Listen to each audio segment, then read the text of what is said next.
Wondering how to fall completely in love with the people and things that surround you at home?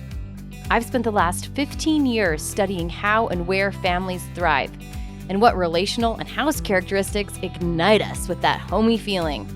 On this podcast, we uncover how our brains process the people we live with and the houses we live in so we can confidently create our homes to be wonder-filled connection magnets.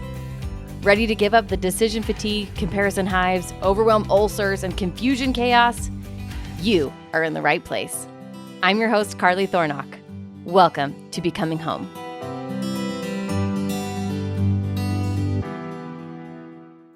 What is up, homies? So glad that you're here today. Today, I am here, and by here, I mean virtually here. I wish I was in her front room with RiKelle Montgomery.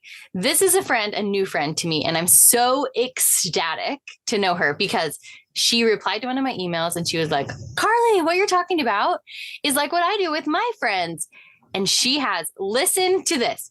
She gets together with her friends and they call it the Sister Wives Society, which is hilarious. And I can't wait to talk more about it. And each week they take turns cleaning each other's houses. And I think it's the most brilliant thing I've ever heard. So I was like, come on my podcast. Let's talk about it. RiKelle, welcome to the Becoming Home podcast. We're so glad you're here. Thank you. What a fun introduction. Awesome. I really am so excited to hear about this. Okay, so let's just start with the name because this is so fun and so funny. And where I live out in the middle of nowhere in Utah, the first thing people always ask me is like, so is it like a commune? Is it a cult? Are you guys polygamous? I'm like, no, one wife, one husband. We own our own things and we raise our own children. But when we're throwing out words like sister wives, like what inspired this? And what's like the meat of it? Are you guys polygamous? No. Okay, so we're just going to throw it out there for the question. Well, and I think maybe part of it is like, it's a common joke because we do live in Utah, right? Yes. And so a lot of times we'll joke about things and be like, oh, we'd be really good sister wives. Like, right? I love to cook and you love to clean and I hate doing the other. So we would be like the best sister wives. And so we actually started doing this. And then halfway through, my friend was like, oh my gosh, I have the best name, the Sister Wives Society. And that's where it came from. It's seriously so good. I have these same conversations with my friends. Like, listen, I wouldn't say this to just anybody, but I would be a sister wife with you. Like I would link my life with you and we could work and play really hard all the time together. We really complement each other. Totally. That's so fun. Okay. So tell us about the origin of Sister Wives Society. How big is your group? So it's myself and two other friends. And I was talking with one of my friends one day, we were driving, talking about maybe what we had to do that day. And she was not excited to clean her house. I don't know a whole lot of people that really are. So I had the same sentiment. And she had just said, oh, we should just get together. It'd be so much better to get together and just clean each other's houses. Also, because it's easier to do something for someone else than to do it for yourself. Oh yeah, right? 100%. If you're every time. Yeah. If you go to dinner somewhere, like, you don't mind washing dishes at someone else's house, or if your kids are somewhere else, you don't mind helping picking at their house when it's at your house at 3, right? So she'd mentioned that. And then I have another friend that I had mentioned it to that is just like the party animal instigator. You say it, she makes it happen. And I just happened to mention to her like, oh, what a funny idea. Wouldn't that be cool? And by the next week she had it set up and we just started rotating houses. Every Monday we'd take turns going to someone's house. This is so good. And you brought your kids, right? Oh yeah. So I'll give you all that. So we'd come, we want whoever was hosting. We want to know how to make this happen in our lives. First thing, you get the friend that's not afraid to just put something on the calendar. So then we just said whose house we going to first. And that person would create a list of all their undesirable jobs they didn't want to do. It was often like washing baseboards, washing blinds, the worst. Or, like deep cleaning a washer and dryer, cleaning the drain. I don't even know what you call it, but like, the things you don't want to do that often that you probably should do at some point. And we'd bring the kids would play and we'd always bring snacks. A lot of times we'd bring like our hidden mom snacks to share with us. And then we'd have like string cheese or goldfish for the kids, or maybe like, whatever dip you have left that you don't want to eat the whole bowl by yourself.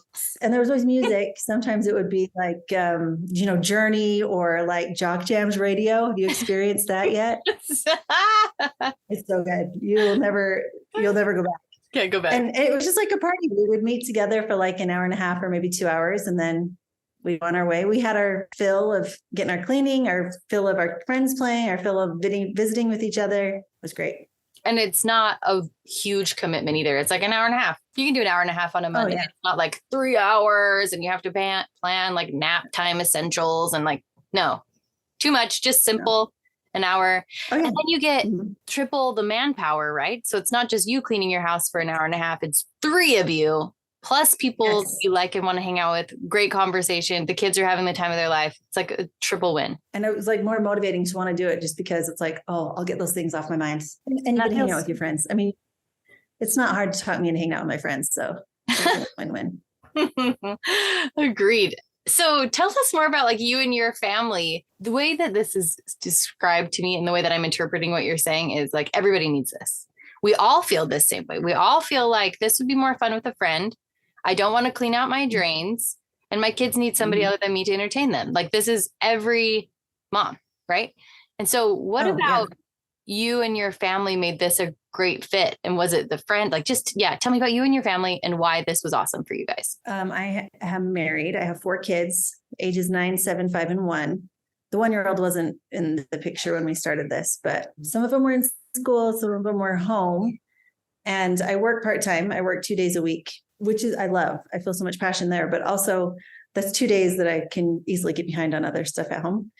And I'm just the type of person that I'm not embarrassed about anything really. So come see my messes and come help pick up my messes. And it was great because I've always had, with my schedule of working a little bit, I always had Mondays set aside as like laundry day. I do laundry once a week.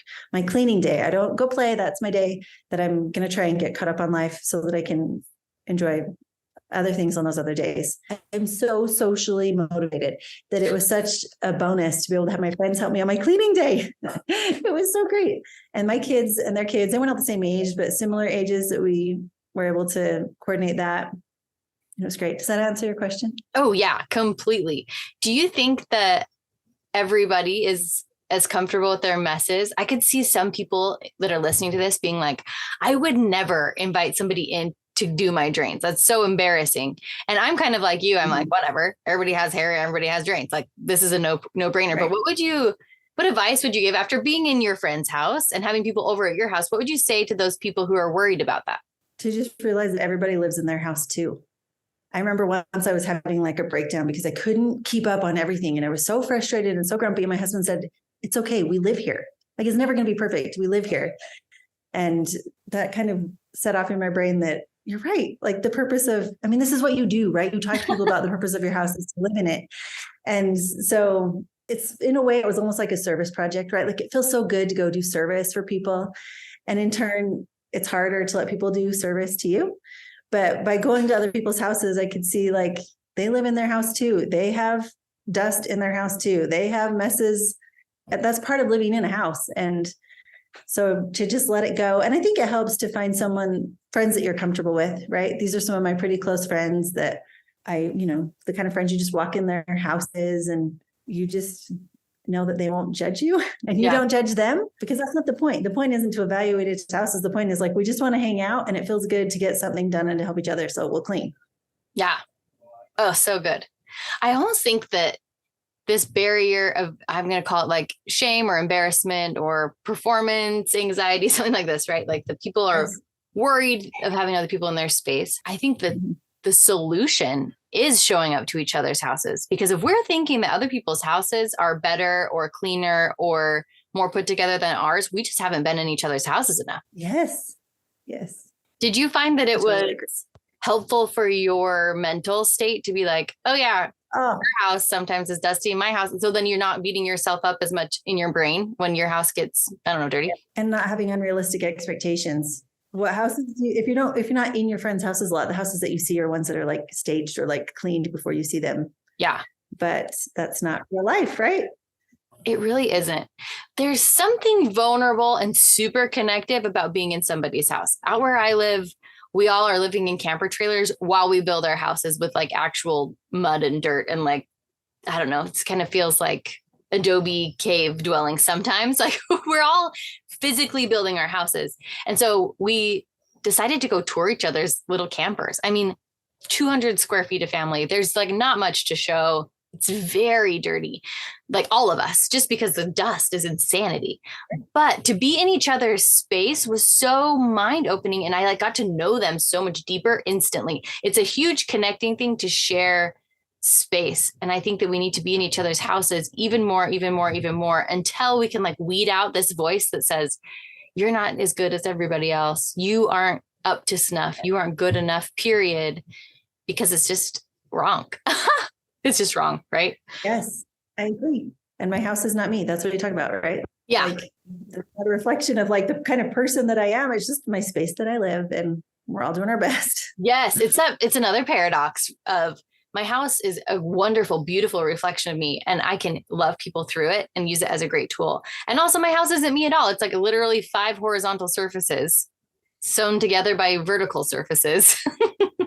The end. That's what it is. And I find that I feel so much more comfortable when I'm in other people's houses that they actually live in too, right? That's not the perfect, pristine, that's like, this is how we live. I mean, you do what you can, you're in your flow. And I feel so much more comfortable being in someone that mirrors my life. You know what I mean? Like we're all in it together. You don't have to put up a front, just be you. Just be you. And the most brilliant part of humanity is that there's some glorious, amazing parts, and there's some really ugly, messy parts. And this is what you were saying when you're talking about sister wives. Like some people are great at cleaning and they just love, like they love to clean. It's their release. That is not me. That is not what I love to do. I love to read, but I can talk to them about books and we can help each other out. She can show me how to sweep my floors. I have this friend who's so good at sweeping. Like, I don't understand how she's so good at sweeping.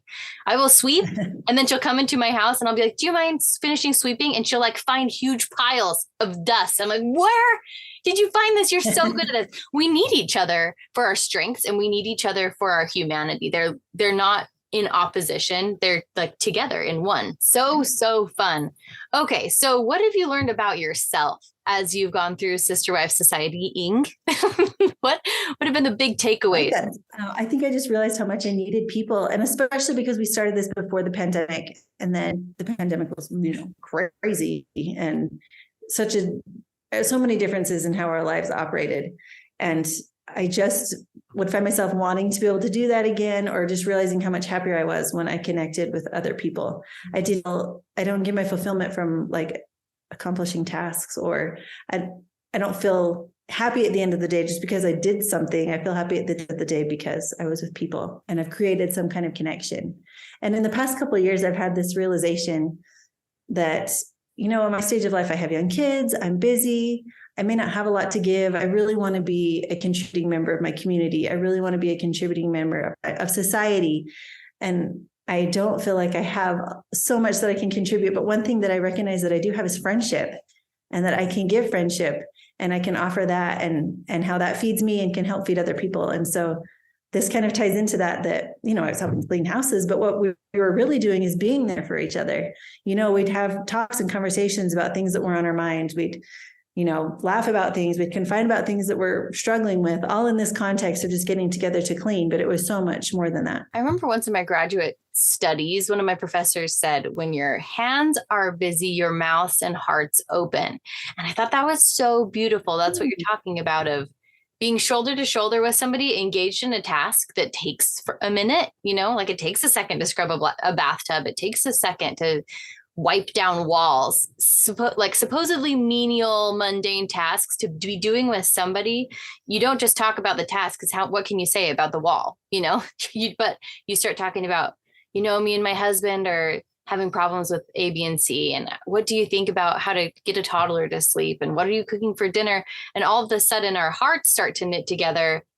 And it's not because of the wall, but the wall is the thing, the prop that we're using to stand there for 15 minutes right next to each other. Was there something that you noticed you liked doing that led to more connection than other tasks? Is there like a connective chore that you would recommend for everyone to do together? I think maybe baseboards. Oh, because you can be all in the same room. They're everywhere, And so we could all just chatter and we're all together, but there's so much trim and so many baseboards that you need to wipe. That would probably be the one.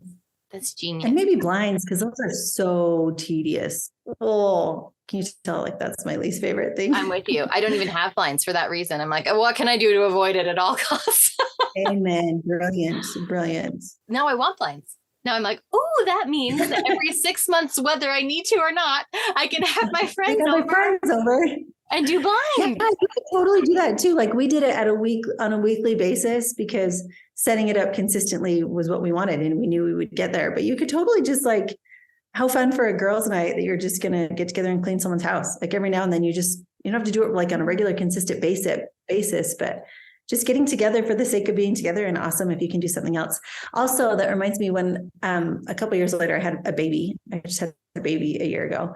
And one of these friends showed up, when I was like 2 months away from delivering, and washed my windows, helped me wash my windows. Like, what greater gift could you have when you can have a baby than someone helping you nest? Yeah. And I was so grateful. They were such good company. It was wonderful. I love that so much. This is so good.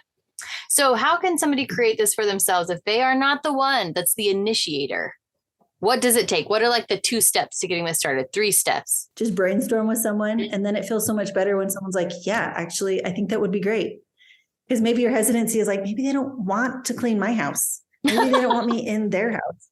Yeah. Those are valid concerns, right? But just talking about it. And if they're like not interested in it, then all right, like maybe I got to talk to a different friend.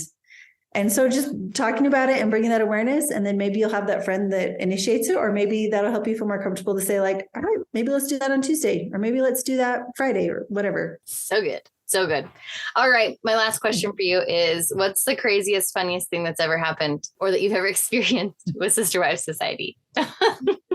I think the one that stands out is I live in, you can kind of tell, in a little charming old house. It's I beautiful. love it. It was built in 1890. Oh, it's so wonderful. I know. Exposed brick that's like multicolored, but it's pretty quirky also because it's been patched together and it's old. So my stove is in the corner of my kitchen and the microwave is up behind it on like a big windowsill kind of counter. So my stove, and then up above is the microwave. So we're blazing through cleaning and I was like, oh my gosh, we should pull out the stove. So much stuff falls on the side. Let's get that sucker clean. And so my friend and I are like, yeah, full force, music jamming, we get it. And we yank that stove out, not realizing that the extension cord that powers the stove is connected to the one that powers the microwave. And so my microwave just plummets off into the abyss behind my stove.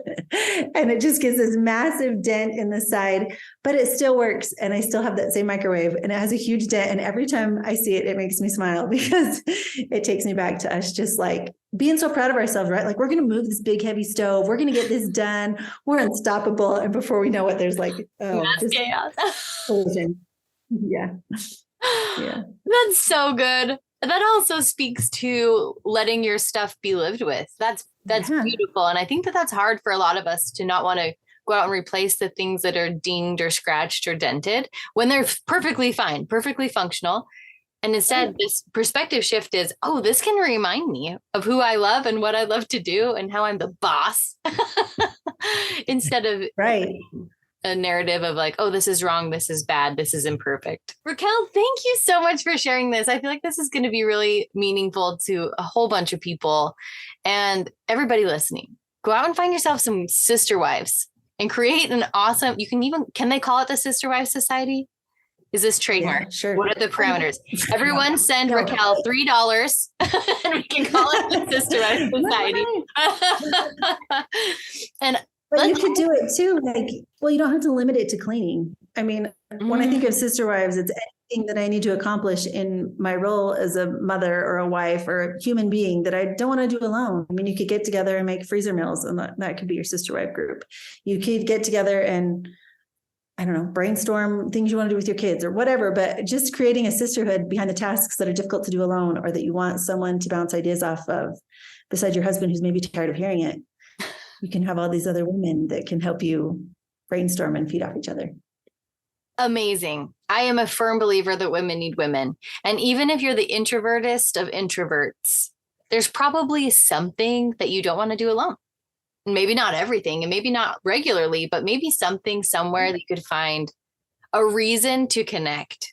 And that's really what our houses are for. And I feel like when we connect with each other, that's maximizing the potential of our space and our humanity, our child of Godness. Like we are using the things to love ourselves and to love each other.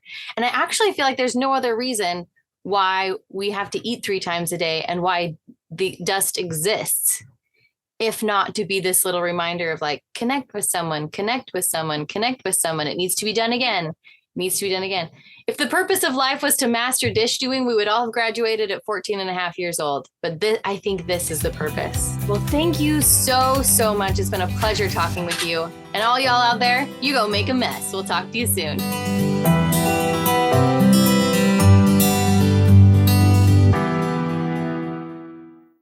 Hey, if you're loving what you're hearing and you want to know more, I invite you to go over to carlythornock.com and you can pick up a free guide. These are the 3 biggest mistakes that people make when setting up their houses. And I don't want you to make the same mistakes. And of course, in true Carly fashion, you know, it's going to be a lot less about the house and a lot more about your perspective about the house, but with some good housey tips thrown in. Go over to carlythornock.com and you can pick up that today.